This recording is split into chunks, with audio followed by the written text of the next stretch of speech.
Hello everyone. इस video में हम डिस्कस करेंगे कंप्यूटर की जनरेशन के बारे में और कौन-कौन सी लैंग्वेजेस जो वो किस जनरेशन में आई थी। जैसे आपको क्वेश्चन पूछा जाएगा कि असेंबली लैंग्वेज जो वो किस जनरेशन की देन है, तो आपको ऑप्शन मिलेंगे फर्स्ट, सेकंड, थर्ड, फोर्थ। या आपको ऐसे पूछा जा सकता है कि पास्कल जो लैंग्वेज थी वो किस जनरेशन में आई थी। ऐसे-ऐसे क्वेश्चन जो वो आपको पूछे जा सकते हैं। जैसे आईबीएम 1401 जो वो किस जनरेशन का कंप्यूटर है। तो ऐसे-ऐसे क्वेश्चन जो वो पूछे जा सकते हैं। या आपको ऐसे क्वेश्चन पूछा जा सकता है कि ट्रांजिस्टर जो है वो किस जनरेशन में जो वो यूज़ होते थे। तो चलिए एक रिवीजन स्टार्ट करते हैं। मैं जो वो ज़्यादा नहीं लिखूंगा, जल्दी-जल्दी से आप बोलने पर ध्यान देंगे। चलिए स्टार्ट करते हैं। ये जो वो एक प्रकार से रिवीजन होगा, तो यहाँ से आप एक दो क्वेश्चन जो वो एक्सपेक्ट कर सकते हैं। ठीक है। तो चलिए स्टार्ट करते हैं फर्स्ट जनरेशन से। फर्स्ट जनरेशन से फर्स्ट जनरेशन सबसे पहले तो 1946 से 1959 तक है, तो इसको भी आप याद रख सकते हैं। 1959 तक है। इसमें देखिए एक ट्रिक है कि आपने फर्स्ट, सेकंड, थर्ड, फोर्थ और फिफ्थ जो आजकल चली है फिफ्थ, तो इसको एक ट्रिक है। अगर आप याद रख सकते हैं तो ऐसे याद रखिए, BTIMA। ठीक है, BTIMA। पी से बना वैक्यूम ट्यूब, टी से बना ट्रांजिस्टर, आई से बना इंटीग्रेटेड सर्किट, और एम से बना माइक्रो प्रोसेसर, और ए से बना आर्टिफिशियल इंटेलिजेंस। तो आप अगर ऐसे भी याद रख सकते हैं तो ऐसे आप याद रखिए इसको। तो चलिए फर्स्ट जनरेशन की बात करते हैं। फर्स्ट जनरेशन में जो वो आई वैक्यूम ट्यूब्स। ठीक है। तो फर्स्ट जनरेशन की बात करता हूँ तो वैक्यूम ट्यूब जो वो यहाँ पे यूज़ होती थी। और लैंग्वेज जो वो कौन सी यूज़ होती थी, लैंग्वेज भी मैं एक साइड लिखता जाऊँगा साथ साथ में। तो लैंग्वेज जो वो असेंबली लैंग्वेज जो वो इसमें यूज़ होती थी। तो अगर आपको पूछा जाए कि सबसे पहला जो भी कंप्यूटर था जिसमें असेंबली लैंग्वेज यूज़ होती थी, वैक्यूम ट्यूब्स यूज़ होती, तो वो था एनियाक। ठीक है, एनियाक वन जो था। ठीक है, इसको जो वो MAR की मार्क वन भी बोलते हैं, तो इसको भी आप याद रखिए। एनियाक का जो फुल फॉर्म है वो है integrated and calculator. Sorry, ENIAC का जो भी फुल फॉर्म है वो है electrical numerical integrator and calculator. ठीक है, इलेक्ट्रिकल न्यूमेरिकल और इंटीग्रेटर एंड कैलकुलेटर। ठीक है, ये जो इसकी फुल फॉर्म है, इसको भी आप याद रखिए। अब करते हैं सेकंड जनरेशन की बात। सेकंड जनरेशन, तो सेकंड जनरेशन जो वो 1959 से लेकर के 1968 तक थी। तो इसमें जो वो कौन सी इसमें किसका यूज़ होता था? VTIMA, टी से मतलब कि ट्रांजिस्टर का यूज़ होता था। इसमें ट्रांजिस्टर का यूज़ होने लगा। ठीक है।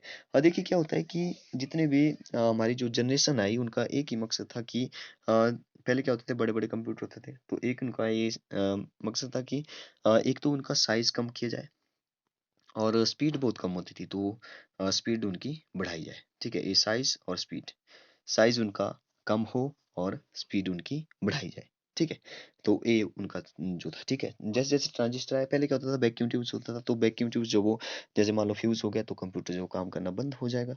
ठीक है। फिर क्या हुआ कि ट्रांजिस्टर आ गए। ट्रांजिस्टर का जो वो फ्यूज़ होने के चांसेस कम होते हैं, तो इसलिए वहाँ पे साइज़ भी थोड़ा-सा कम हो गया और स्पीड भी उसकी बढ़ गई। तो इसमें जो भी लैंग्वेज यूज़ हुई, इसमें जो भी लैंग्वेज यूज़ हुई वो हुई फोर्ट्रान। ठीक है, फोर्ट्रान। तो फोर्ट्रान जो वो आपको कई बार जो वो क्वेश्चन पूछा गया है यहाँ से, इसकी जो फुल फॉर्म होती है वो होती है फार्मूला ट्रांजैक्शन। ठीक है। तो फार्मूला ट्रांजैक्शन जो वो इसकी फुल फॉर्म होती है। और यहाँ पे जो वो एक और लैंग्वेज जो वो यूज़ हुई थी वो हुई थी कोबोल। COBOL। ठीक है, कोबोल की जो फुल फॉर्म है वो है common business oriented language. Common business oriented language. ये जो फोर्ट्रान जो भी लैंग्वेज है, ये इसको जो वो ज़्यादातर साइंटिस्ट जो वो अपने यूज़ के लिए जो वो यूज़ करते हैं। और यहाँ पे सेकंड जनरेशन की अगर मैं बात करूँ तो यहाँ पे जो भी कंप्यूटर का अगर मैं एग्जांपल बताऊँ तो वो था IBM। IBM 1401। ठीक है, IBM की अगर मैं फुल फॉर्म बताऊँ तो इसकी फुल फॉर्म है इंटरनेशनल बिजनेस मशीन। ठीक है, IBM 1401। आपको क्वेश्चन आ सकता है कि IBM 1401 जो वो किस जनरेशन में आया था। तो IBM 1401 जो वो सेकंड जनरेशन में आया था। तो ये हुई सेकंड जनरेशन की बात। अगर हम थर्ड जनरेशन देखिए, सेकंड जनरेशन में जो वो स्पीड क्या हुई, स्पीड बढ़ गई और साइज जो वो कम हो गया। ठीक है। अब देखिए थर्ड जनरेशन की बात करते हैं। थर्ड जनरेशन जो वो 1965 से 1971 तक। ठीक है। इसमें किसका यूज होने लगा? BTIMA। ठीक है, तो वैक्यूम ट्यूब हो गया, टी हो गया ट्रांजिस्टर, आई हो गया इंटीग्रेटेड सर्किट। देखिए मैंने भी ऐसे याद रखा BTIM है, तो आप भी ऐसे याद रखो या जैसे मर्जी आपने पहले याद रखा है तो ठीक है। इंटीग्रेटेड सर्किट का यूज होने लगा। इंटीग्रेटेड सर्किट या इसको हम अपनी लैंग्वेज में प्रोसेसर भी बोलते हैं, ठीक है। इंटीग्रेटेड सर्किट आपको फुल फॉर्म भी पूछी जा सकती है अगर सिंपल सा क्वेश्चन पूछा गया तो, ठीक है। और इसमें जो भी लैंग्वेज यूज होती थी, इसमें जो भी लैंग्वेज थी वो काफी इंपॉर्टेंट है। लैंग्वेज थर्ड जनरेशन की बात करता हूँ तो वो थी पास्कल, और एक और लैंग्वेज थी जो थी बेसिक। तो आपको ऐसा पूछ सकता है कि बेसिक जो भी लैंग्वेज थी वो किस जनरेशन में आई थी, तो थर्ड जनरेशन में आई थी। बेसिक की अगर मैं फुल फॉर्म बताऊं तो वो है विगिन विगिनर, ठीक है। Beginner all purpose, beginner all purpose symbolic code, ठीक है। Beginner all purpose symbolic code. अगर मैं पास्कल की बात करूं तो इसकी कोई फुल फॉर्म नहीं है, क्योंकि ये जो भी साइंटिस्ट था उन्होंने अपने नाम पर जो वो इसको रख दिया था, ठीक है। पास्कल एक साइंटिस्ट का नाम है। तो थर्ड जनरेशन में इंटीग्रेटेड सर्किट आ गए, ठीक है। इसमें क्या था कि जैसे एक सर्किट के अंदर ही जो है वो मतलब एक इंटीग्रेटेड सर्किट था, उसके अंदर ही ट्रांजिस्टर, रजिस्टर, एक्यूमुलेटर जो वो इन सभी को जो वो इकट्ठी एक साथ रखा गया, ठीक है। तो इससे क्या हुआ, इससे जो वो साइज कम हो गया, साइज कम हो गया, ठीक है। साइज कम हो गया और उसकी स्पीड जो वो काफी बढ़ गई। ओके, अब अगर करते हैं फोर्थ जनरेशन की बात। अगर मैं थर्ड जनरेशन में जो वो कंप्यूटर की बात करूँ तो थर्ड जनरेशन में ही जो वो माइक्रो कंप्यूटर आ गए, माइक्रो कंप्यूटर भी आ गए। और high level language, very important question है, हाई लेवल लैंग्वेज जो वो किस जनरेशन में आई थी, तो थर्ड जनरेशन में आई थी। अगर मैं कंप्यूटर की बात करूँ तो IBM 360। और IBM की फुल फॉर्म मैंने आपको पहले बता दिया है कि IBM की फुल फॉर्म क्या होती है, इंटरनेशनल बिजनेस मशीन, ठीक है। तो एक मशीन ही है, क्योंकि कंप्यूटर भी हमारा काम आसान कर देता है, तो कंप्यूटर भी एक मशीन है, ठीक है। तो थर्ड जनरेशन में आपसे पूछा जा सकता है कि कौन सी लैंग्वेज हाई लेवल लैंग्वेज आ गई, ठीक है। इसमें देखिए यहाँ तक जो वो किसका यूज होता था, तो CUI का यूज होता था थर्ड जनरेशन तक। CUI का मतलब है करेक्टर यूजर इंटरफेस। देखिए एक दो क्वेश्चन नहीं, लगभग जो वो यहाँ से 5-6 क्वेश्चन की जो वो आने की प्रोबेबिलिटी है, ठीक है। चांसेस काफी ज्यादा है यहाँ से, क्योंकि हम लोग जो वो सभी लैंग्वेज को यहाँ या तो आपको फुल फॉर्म भी पूछी जा सकती है, ठीक है। तो 4-5 क्वेश्चन तो आप यहाँ से एक्सपेक्ट कर सकते हो। तो CUI जो वो थर्ड जनरेशन तक यूज होता था, ठीक है। CUI की जो फुल फॉर्म है वो है करेक्टर यूजर इंटरफेस। अब करते हैं फोर्थ जनरेशन की बात। तो फोर्थ जनरेशन में जो वो 1971 से लेकर 1980 तक, ठीक है। थर्ड जनरेशन तक जो वो काफी छोटा कंप्यूटर हो गया था, साइज कम हो गया था, काफी स्पीड जो बढ़ चुकी थी, ठीक है।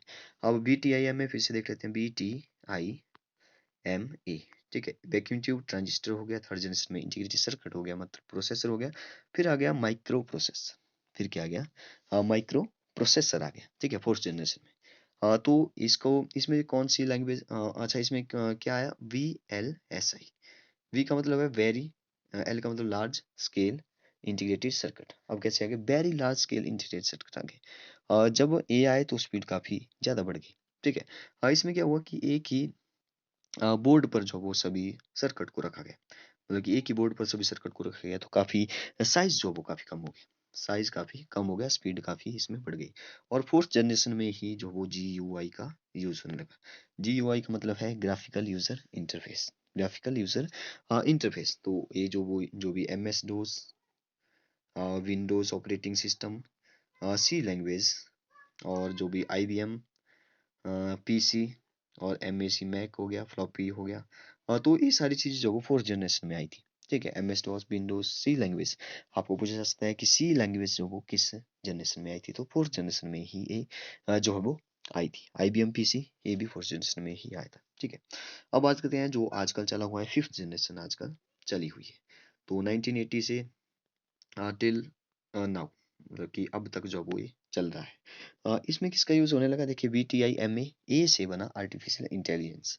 तो इसमें यूज होता था ULSI, ultra large scale integrated circuit, ठीक है। इसमें जो वो आर्टिफिशियल इंटेलिजेंस का यूज होता था, आपने जो वो आजकल जैसे जो लैपटॉप है वो जो फोर्थ फिफ्थ जनरेशन में ही आए हैं। और जितने भी आजकल कंप्यूटर है और जो भी लैपटॉप्स वगैरह है या जो भी रोबोट्स हैं, वो जो वो आर्टिफिशियल इंटेलिजेंस पर काम करते हैं, ठीक है। जैसे रोबोट आर्टिफिशियल इंटेलिजेंस का क्या मतलब है, जैसे उसमें जो वो कुछ पहले से ही फंक्शन किया होगा उसमें फिट कि जैसे जैसे टेम्परेचर बढ़ेगा मतलब ये इतने टेम्परेचर पर ये काम करेगा, पहले से ही उसमें फंक्शन होता है। ठीक है, तो वैसे ही वो काम करता है। सोचने की क्षमता जो वो उसमें नहीं होती। ठीक है, अगर वो सोचने लगा तो फिर हमारा क्या काम है। ओके, तो ये थी हमारी जनरेशन। ठीक है, फर्स्ट जनरेशन जो वो असेंबली लैंग्वेज आ गई। ठीक है, और वैक्यूम ट्यूब का यूज होता था। ठीक है, सेकंड जनरेशन में फोर्ट्रॉन आ गई, कोबोल आ गया। ठीक है, इसमें किसकी यूज होता था, ट्रांजिस्टर का यूज होता था। थर्ड जनरेशन में जो वो पास्कल और बेसिक आ गई, इसमें इंटीग्रेटेड सर्किट का यूज होता था। ठीक है, और फोर्थ जनरेशन और थर्ड जनरेशन में एक इम्पॉर्टेंट बात, जो जो भी हाई लेवल लैंग्वेज थी वो इसमें आई, माइक्रो कंप्यूटर इसमें आए। फोर्थ जनरेशन की अगर हम बात करें तो VLSI, very large scale integrated circuit आ गए। इसमें GUI का यूज होने लगा, ग्राफिकल यूजर इंटरफेस।